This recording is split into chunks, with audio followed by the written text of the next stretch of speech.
September 16, 1992, the United Kingdom wakes up to what will forever be known as Black Wednesday. By the end of the day, the British pound would collapse, billions would vanish from government reserves, and one man would walk away with a profit so massive, it would cement him as a living legend. That man, George Soros, the man who broke the Bank of England. But here's the twist. Soros wasn't some reckless gambler. This was a carefully calculated move years in the making. A battle between a single investor and an entire nation. And Soros won. You're watching history's boldest financial gamble unfold. And this is just one of many untold stories we bring to life. Hit subscribe now so you never miss the next daring move that shaped the world. To understand this story, we need to rewind. London, September 16, 1992, 4 a.m.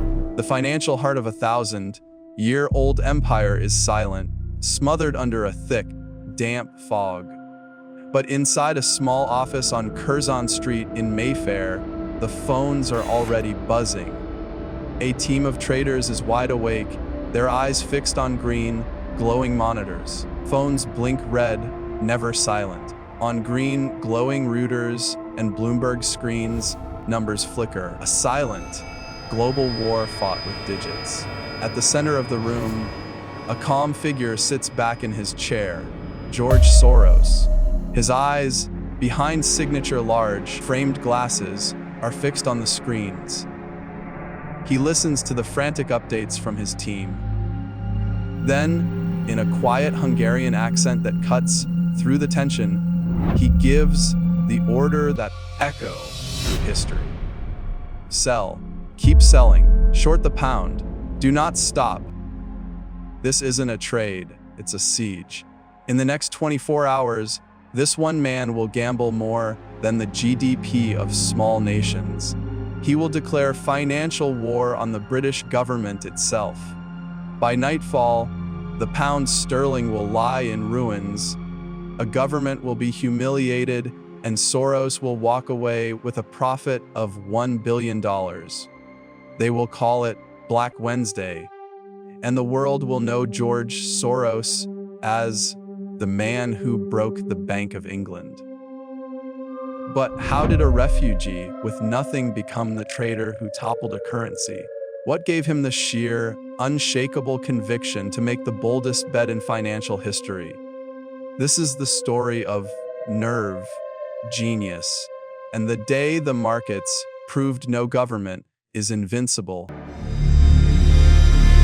Before he was a titan of finance, he was a boy named George Schwartz, born in Budapest in 1930. His childhood was not defined by textbooks, but by survival.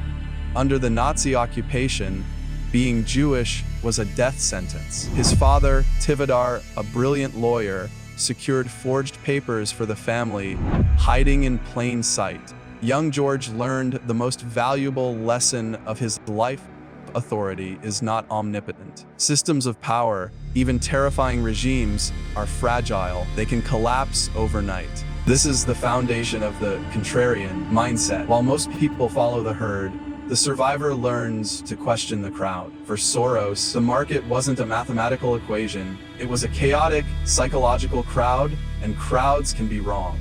After the war, he escaped to London, working as a railway porter and a waiter to survive. At the London School of Economics, he fell under the spell of philosopher Karl Popper. Popper's concept of fallibility, the idea that all human knowledge is flawed and incomplete, meshed perfectly with his wartime experience. He developed his core theory, reflexivity. Think of it as a two-way mirror. Markets don't just reflect reality, they change it. If investors believe a currency is weak, they sell. Their selling makes it weak. Belief becomes a self-fulfilling prophecy. Soros wasn't just betting on economics, he was betting on psychology. He was building the intellectual arsenal for a future war. Meanwhile, Britain was walking into a trap of its own making. To prove its commitment to Europe, it had joined the European Exchange Rate Mechanism, ERM. The rules were simple but brutal. The pound had to shadow the mighty German Deutsche Mark within a narrow band. But Britain's economy was sick, inflated, inefficient, and struggling. Germany's economy, bloated by the cost of reunification, was roaring. To keep the pound strong, the British government had to keep interest rates painfully high. Imagine your economy is a patient that needs stimulus, lower interest rates to encourage spending and growth. But the ERM was like a doctor forcing the patient to run a marathon with a fever. It was unsustainable. Everyone knew it, the traders, the economists, even some politicians. But pride kept Britain in the game. The government was betting its credibility that the market would believe the pound was strong. It was a bluff, and George Soros was about to call it.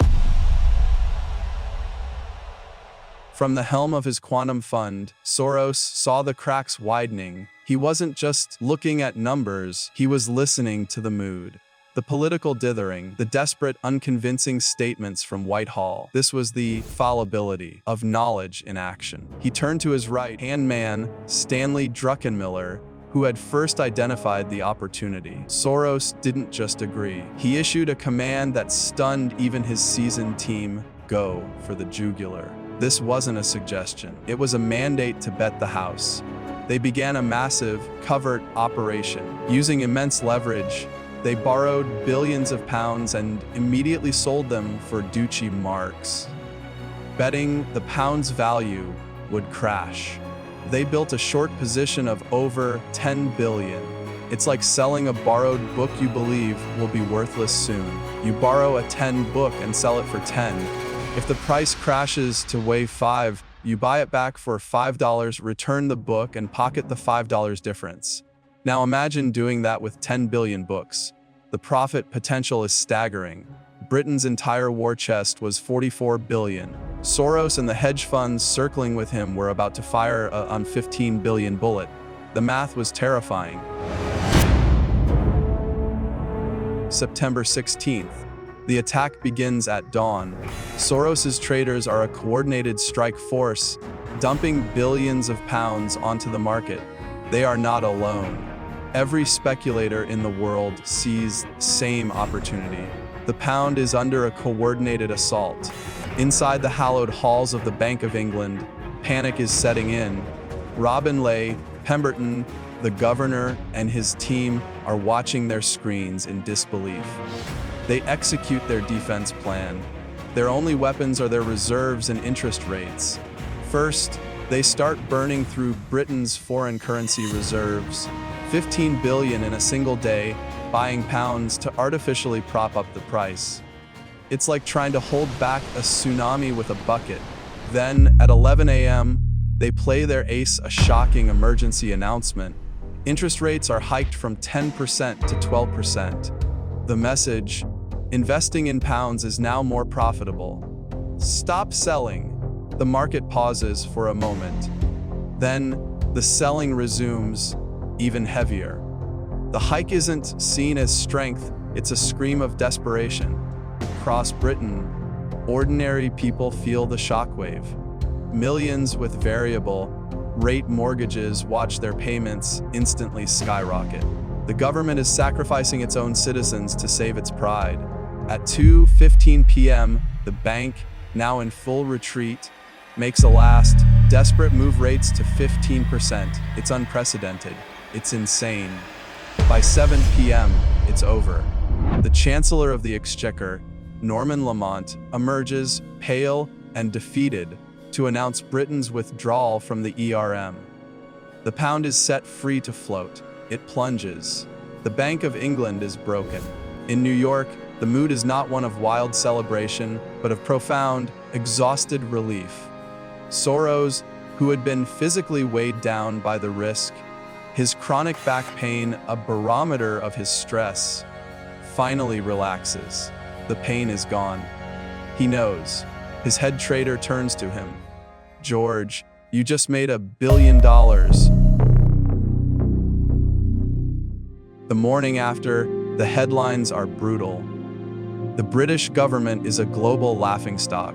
For $3.3 billion of taxpayer money has vanished. Soros is painted as a villainous predator. But history has a strange sense of irony. Being forced out of the ERM was the best thing that could have happened to the British economy. Freed from the burden of defending an overvalued currency, interest rates fell. Exports boomed because the weaker pound made British goods cheaper abroad. This laid the foundation for a period of significant economic growth. Britain's humiliation was its salvation. For Soros, the victory cemented his legend, but it also created the myth of the all-powerful, shadowy market manipulator, a narrative his critics would use for decades.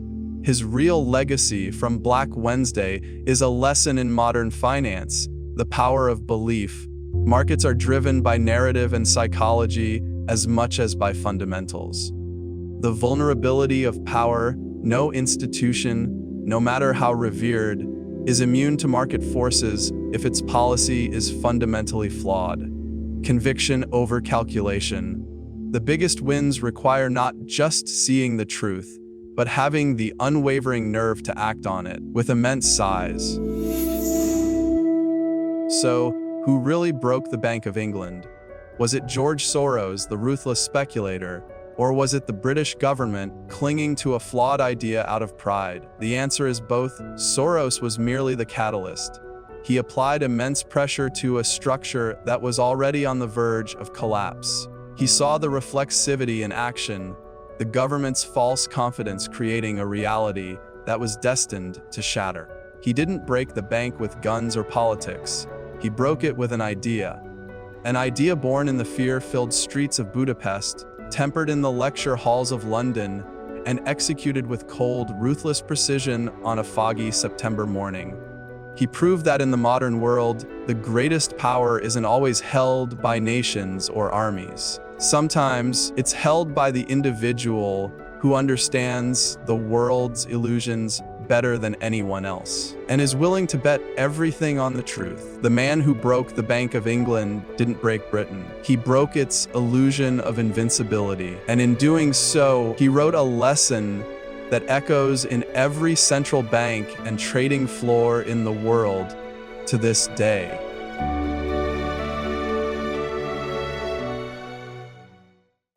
George Soros walked away with $1 billion in a day. But the real wealth here is in the lessons these bold moves teach us. If you want more stories like this, raw, cinematic, and true, subscribe to Milliontale and join the journey.